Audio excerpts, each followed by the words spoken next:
नमस्कार। कभी सोचा है कि दुनिया में घटने वाली कोई बड़ी उथल-पुथल भरी घटना कैसे कुछ ही समय में एक सीधे-साधे एग्जाम के सवाल में बदल जाती है? आज हम इसी दिलचस्प सफर को समझने वाले हैं कि कैसे आज की हेडलाइंस कल के मल्टीपल चॉइस क्वेश्चन बन जाती हैं। चलिए शुरू करते हैं। चलिए एक असली दिल दहला देने वाली घटना से शुरुआत करते हैं। इंडोनेशिया के सुमात्रा में आई वो भयानक बाढ़। तस्वीरें देखिए, हर तरफ तबाही, अफरा-तफरी और इंसानी दुख। ये एक ऐसी हकीकत है जो बहुत उलझी हुई है, बहुत बड़ी है। तो सवाल ये उठता है कि जब कोई आपदा इतने बड़े पैमाने पर असर डालती है, तो उसे याद रखने के लिए, उसे सहेजने के लिए किस शक्ल में ढाला जाता है, उसे कैसे पैक किया जाता है? और इसका जवाब थोड़ा अजीब लग सकता है। उस बाढ़ की सारी उलझन, दर्द और तबाही को एक साफ सुथरे इम्तिहान में पूछे जा सकने वाले सवाल में बदल दिया जाता है। और बस ऐसे ही एक इंसानी त्रासदी एक फैक्ट बन जाती है, जिसका सिर्फ एक सही जवाब है: चक्रवात वामेई। और यही आज हमारी पड़ताल का असली मुद्दा है। तो इस सफर में हम क्या-क्या देखने वाले हैं? हम समझेंगे कि एक हेडलाइन सवाल कैसे बनती है, इसके पीछे का फॉर्मूला क्या है, कैसे पूरी दुनिया को 4 ऑप्शन में समेट दिया जाता है और आखिर ऐसा करने की जरूरत क्यों पड़ती है। और अंत में हम ये भी सोचेंगे कि सही जवाब के आगे भी क्या कुछ है। तो चलिए पहले हिस्से से शुरू करते हैं। ये जो प्रोसेस है ना, खबरों को क्विज फॉर्मेट में बदलने का, ये अपने आप में एक कला है। किसी चीज का सार निकालने की, यानी डिस्टिलेशन की कला। एक और उदाहरण देखिए। सिडनी में एक त्योहार पर हुआ एक दर्दनाक आतंकी हमला।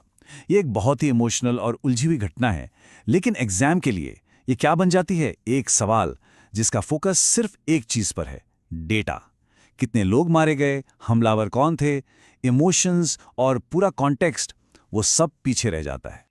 सुमात्रा बाढ़ पर लौटते हैं। सोचिए, 32 लाख से ज्यादा लोग प्रभावित हुए, हजारों घायल, न जाने कितने लापता। और इस सब में से एग्जाम के लिए कौन सा एक आंकड़ा चुना जाता है? 1006 मौतें।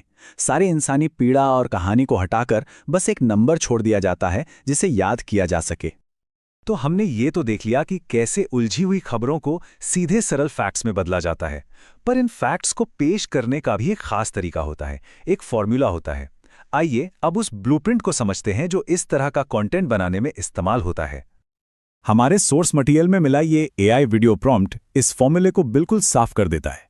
देखिए, एक 5 सेकंड का हुक, फिर छोटा सा परिचय, फिर सीधे एमसीक्यूज और आखिर में कॉल टू एक्शन। सब कुछ एकदम सेट है, जिसका एक ही मकसद है: ध्यान खींचना और जल्दी से जानकारी देना। ये पैकेजिंग भी उसी सार निकालने के प्रोसेस का हिस्सा है। और इस स्टाइल का मकसद भी एकदम क्लियर है। इसे प्रोफेशनल, जानकारी भरा और टू द पॉइंट होना चाहिए। मतलब ज्ञान देना है, लेकिन एक खास तरीके से, जो सिर्फ और सिर्फ कॉम्पिटिटिव एग्जाम की तैयारी करने वालों के लिए बना हो। यहां तक कि इसकी विजुअल भाषा भी एक कहानी कहती है। सिंपल आइकन्स, साफ सुथरा बैकग्राउंड, काउंटडाउन टाइमर और सही जवाब पर वो हरी बत्ती।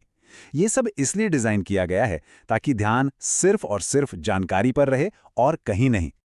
चलिए अब वापस कंटेंट पे आते हैं और देखते हैं कि कैसे दुनिया के और भी उलझे हुए मसलों को इस मल्टीपल चॉइस के फ्रेम में फिट किया जाता है। यूक्रेन पर हुए रूसी हमले को देखिए, कितना लंबा और पेचीदा संघर्ष है ना? लेकिन एग्जाम के लिए ये क्या बन जाता है? एक आंकड़ा। एक रात के हवाई हमले में 450 से ज्यादा ड्रोन का इस्तेमाल हुआ। एक बार फिर एक बहुत बड़ी घटना का सार निकालकर उसे एक याद रखने लायक फैक्ट बना दिया गया। ये तुलना देखिए, ये बहुत कुछ कहती है।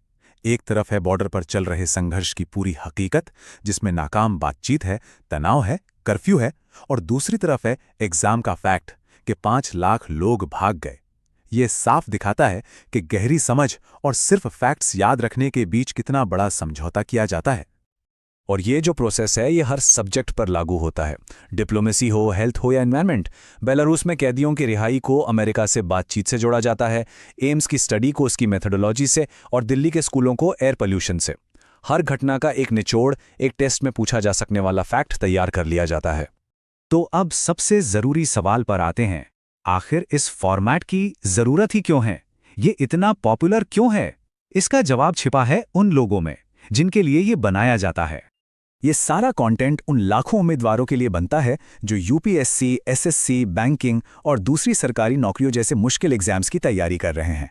इन एग्जाम्स में सफल होने के लिए बहुत सारी जानकारी को तेजी से याद रखने और इस्तेमाल करने की काबिलियत चाहिए। तो सवाल बनाने के पीछे के सिद्धांत भी बिल्कुल सीधे हैं। हर खबर के कौन, क्या, कब, कहां और क्यों पर फोकस करो। उन फैक्ट्स को एग्जाम के मेन सब्जेक्ट से जोड़ दो। और सबसे जरूरी बात, इसका मकसद सिर्फ फैक्ट्स को याद कराना और करंट अफेयर्स से अपडेट रखना है। तो अब हम अपने विश्लेषण के आखिर में आ गए हैं। चलिए एक आखिरी बार सोचते हैं कि सीखने के इस तरीके का असल में मतलब क्या है। सोर्स से ली गई ये एक लाइन सब कुछ साफ कर देती है। इस फॉर्मेट का पहला और आखिरी मकसद एक ही है, एग्जाम पास करना। इसका मकसद दुनिया की गहरी या बारीक समझ देना नहीं है, बल्कि वो जानकारी देना है जिसकी एग्जाम हॉल में जरूरत पड़ने वाली है। और इसी सवाल के साथ हम आपको छोड़े जाते हैं। जब किसी खबर को एक टेस्ट के सवाल में बदल दिया जाता है तो यकीनन जानकारी को याद रखना आसान हो जाता है, जो अपने आप में एक बड़ी बात है। लेकिन इस प्रोसेस में हम खो क्या देते हैं? क्या हम घटनाओं के पीछे के इंसानी पहलू, उनकी जटिलता और उनके पूरे संदर्भ को समझने से चूक जाते हैं? ये एक सोचने वाली बात है।